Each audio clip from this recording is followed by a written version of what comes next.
다 함께 사도신경하심으로 2025년 9월 2일 화요일 온라인 아침 기도에 하나님께 올려드리겠습니다. 전능하사 천지를 만드신 하나님 아버지를 내가 믿사오며 그 외아들 우리 주 예수 그리스도를 믿사오니 이는 성령으로 잉태하사 동정녀 마리아에게 나시고 본디오 빌라도에게 고난을 받으사 십자가에 못 박혀 죽으시고 장사한 지 사흘 만에 죽은 자 가운데서 다시 살아나시며 하늘에 오르사 전능하신 하나님 우편에 앉아 계시다가 저리로서 산자와 죽은 자를 심판하러 오시리라. 성령을 믿사오며 거룩한 공예와 성도가 서로 교통하는 것과 죄를 사하여 주시는 것과 몸이 다시 사는 것과 영원히 사는 것을 믿사옵나이다. 아멘. 찬송가 356장 찬송하시겠습니다.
하나님 아버지 감사합니다. 지난밤에도 주님께서 은혜의 손길로 붙드시고 지켜주셔서 단잠을 재워주시고 이 새벽에도 주님께서 친히 깨워주셔서 주께서 맡기신 사명 감당하는 일을 이어갈 수 있도록 새날을 또 허락해 주심을 감사드립니다. 오늘 하루도 무엇보다 주님께서 말씀을 통해 허락하시는 영적 분별력으로 어떤 결정을 하든지 무엇을 하든지 오직 주님께서 원하시는 방법대로 살아갈 수 있도록 도우셔서 하나님께 영광 돌리는 복된 하루가 되게 하여 주옵소서. 감사드리오며 우리 주 예수 그리스도 이름으로 기도드리옵나이다. 아멘. 자, 이 시간에 하나님의 주시는 말씀은 요한계시록 16장 1절부터 21절까지 말씀 보겠습니다. 자, 화면을 보시면서 요한계시록 16장 1절부터 함께 합독하시겠습니다. 또 내가 들으니 성전에서 큰 음성이 나서 일곱 천사에게 말하되 너희는 가서 하나님의 진노의 일곱 대접을 땅에 쏟으라 하더라. 첫째 천사가 가서 그 대접을 땅에 쏟음에 짐승의 표를 받은 사람들과 그 우상에게 경배하는 자들에게 악하고 독한 종기가 나더라. 둘째 천사가 그 대접을 바다에 쏟음에 바다가 곧 죽은 자의 피같이 되니 바다 가운데 모든 생물이 죽더라. 셋째 천사가 그 대접을 강과 물 근원에 쏟음에 피가 되더라. 내가 들으니 물을 차지한 천사가 이르되 전에도 계셨고 지금도 계신 거룩하신 이여 이렇게 심판하시니 의로우시도다. 그들이 성도들과 선지자들의 피를 흘렸으므로 그들에게 피를 마시게 하신 것이 합당하니이다 하더라. 또 내가 들으니 제단이 말하기를 그러하다 주 하나님 곧 전능하신 이시여 심판하시는 것이 참되시고 의로우시도다 하더라. 넷째 천사가 그 대접을 해에 쏟음에 해가 권세를 받아 불로 사람들을 태우니 사람들이 크게 태움에 태워진지라. 이 재앙들을 행하는 권세를 가지신 하나님의 이름을 비방하며 또 회개하지 아니하고 주께 영광을 돌리지 아니하더라. 또 다섯째 천사가 그 대접을 짐승의 왕좌에 쏟으니 그 나라가 곧 어두워지며 사람들이 아파서 자기 혀를 깨물고 아픈 것과 종기로 말미암아 하늘의 하나님을 비방하고 그들의 행위를 회개하지 아니하더라. 또 여섯째 천사가 그 대접을 큰 강 유브라데에 쏟음에 강물이 말라서 동방에서 오는 왕들의 길이 예비되었더라. 또 내가 보매 개구리 같은 새 더러운 영이 용의 입과 짐승의 입과 거짓 선자의 입에서 나오니 그들은 귀신의 영이라 이적을 행하여 온 천하 왕들에게 가서 하나님 곧 전능하신 이의 큰 날에 있을 전쟁을 위하여 그들을 모으더라. 보라 내가 도둑같이 우리니 누구든지 깨어 자기 옷을 지켜 벌거벗고 다니지 아니하며 자기의 부끄러움을 보이지 아니하는 자는 복이 있도다. 새 영이 히브리어로 아마겟돈이라는 곳으로 왕들을 모으더라. 일곱째 천사가 그 대접을 공중에 쏟음에 큰 음성이 성전에서 보좌로부터 나서 이르되 되었다 하시니 번개와 음성들과 우레소리가 있고 또 큰 지진이 있어 얼마나 큰지 사람이 땅에 있어 온 이래로 이같이 큰 지진이 없었더라. 큰 성이 세 갈래로 갈라지고 만국의 성들도 무너지니 큰 성 바벨론이 하나님 앞에 기억하신 바 되어 그의 맹렬한 진노의 포도주잔을 받음에 각 섬도 없어지고 산악도 간데 없더라. 또 무게가 한 달란트나 되는 큰 우박이 하늘로부터 사람들에게 내림에 사람들이 그 우박의 재앙 때문에 하나님을 비방하니 그 재앙이 심히 크미로라. 아멘. 여러분 한 번도 올라보지 않았던 산을 등반하기 위해서 가장 중요한 것이 뭘까요? 다른 것도 물론 필요하지만 다른 어떤 것보다도 등반 지도를 꼭 챙겨야 됩니다. 왜냐하면 등반 지도를 보면 정상까지 가는 길도 잘 나와 있고 중간중간에 무엇이 있는지 어디를 지날 때 무엇을 조심해야 되는지 이것도 자세하게 안내되어 있기 때문이죠.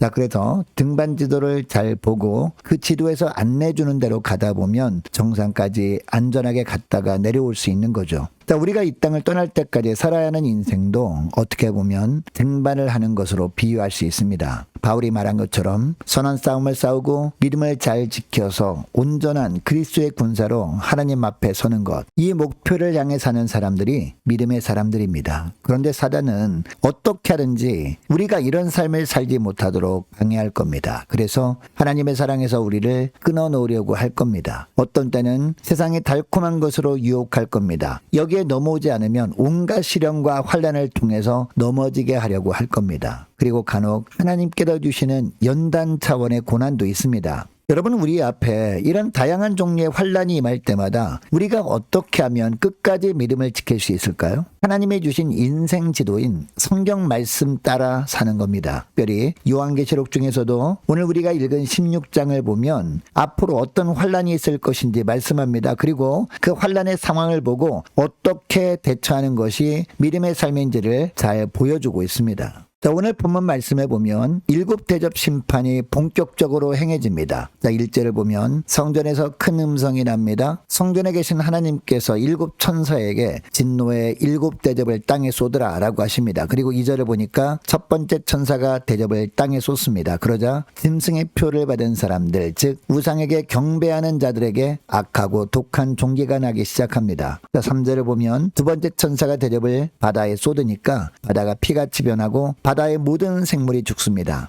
여러분, 왜 땅과 바다에 대접을 쏟으라 라고 하실까요? 짐승이 나온 근원이기 때문입니다. 여러분 요한계시록 13장에서 두 짐승이 나왔습니다. 하나는 바다에서 올라온 짐승이었습니다. 그리고 또 하나는 땅에서 올라온 짐승이었습니다. 자, 그러니까 짐승이 나온 근원에 대접재앙이 임한 겁니다. 하늘에서 쫓겨난 사단이 일정 부분 영향을 끼침으로 말미암아 사람들이 자꾸 마귀에게 속아서 죄를 범하던 곳에 진노의 대접이 쏟아진 겁니다. 4절 이하에 보면 세 번째 천사가 대접을 강과 물의 근원에 쏟으니까 모든 강과 물이 피로 물들게 됩니다. 여러분 하나님께서 이렇게 하시는 이유도 6절에 보면 나오는데요. 6절 말씀을 보니까 그들이 성도들과 선지자들의 피를 흘렸으므로 그들에게 피를 마시게 하신 것이다 라고 합니다. 그리고 이렇게 하시는 하나님을 5절 중반절을 보면 어떤 하나님이라고 하고 있습니까? 전에도 계셨고 지금도 계신 거룩하신 이라고 합니다. 여러분 이 구절에서 전에도 계셨고 라는 것은요, 출애굽을 할 때도 하나님의 백성들을 괴롭히던 애굽을 심판하셨던 그 하나님이라는 뜻입니다. 그러면 지금도 계신 거룩하신 이는 어떤 의미임을 알 수 있습니까? 그때처럼 하나님은 반드시 사단의 세력을 괴멸시키는 의로운 하나님이시라는 겁니다. 시대는 변하고 역사의 배경은 달라져도 하나님의 의로운 속성은 하나도 변함이 없다라는 겁니다. 자, 8절을 보면 네 번째 천사가 이번에는 대접을 해에 쏟아버리니까 해가 권세를 받아 불로 사람들을 태웠다라고 합니다. 여러분 그런데 이 네 번째 대접 재앙 때부터 보면 특이한 내용이 나옵니다.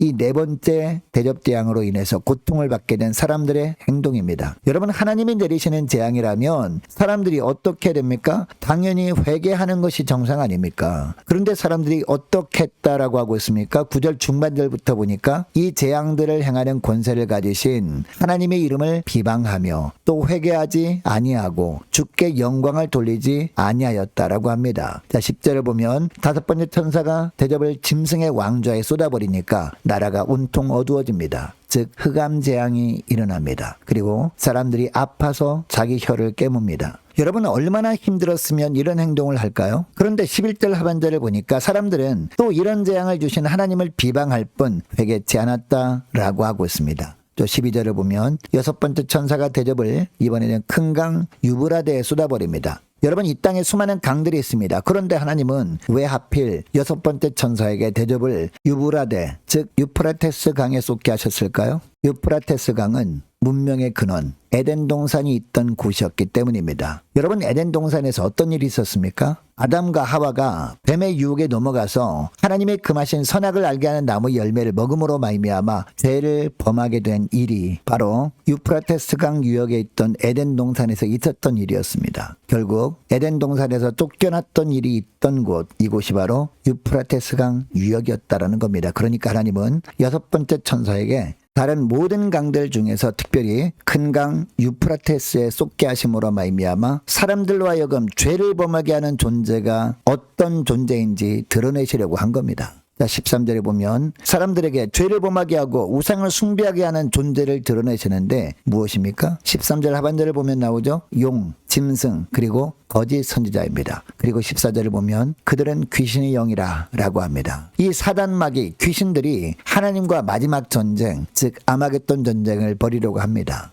그리고 17절을 보면 일곱째 천사가 대접을 이번에는 공중에 쏟습니다. 또한 18절을 보니까 번개와 음성들과 우레소리가 있습니다. 그리고 큰 지진이 일어납니다. 또 19절 하반절을 보니까 큰 성 바벨론이 진노의 포도주 잔을 받습니다. 여러분 진노의 포도주 잔을 받았다는 것은요, 완전히 진멸시킬 최후 심판의 선구장을 받았다라는 것을 의미합니다. 그리고 21절을 보면 동시에 내리는 우박재앙 때문에 또 사람들은 회개하기는커녕 우박재앙을 내리신 하나님을 비방합니다. 회개할 기회를 주심에도 불구하고 끝까지 회개하지 않고 기회를 주신 하나님을 비방이나 합니다. 여러분 2절에 보면 첫 번째 대접재앙에 대한 내용을 말씀하시면서 특별히 어떤 사람들에게만 악하고 독한 종기가 났다라고 합니까? 짐승의 표를 받은 사람들, 즉 세상에 속한 사람들입니다. 그리고 계속해서 7번이나 대접재앙을 말씀하신 이유가 무엇일까요? 짐승의 표를 받은 사람들 중에서도 회개하고 이마에 하나님의 인을 맞는 사람이 있지는 않을까 하여서 그렇게 하신 겁니다. 그래서 최종적으로 사람들에게 죄를 범하게 하고 우상을 숭배하게 만드는 존재를 드러내시기까지 하면서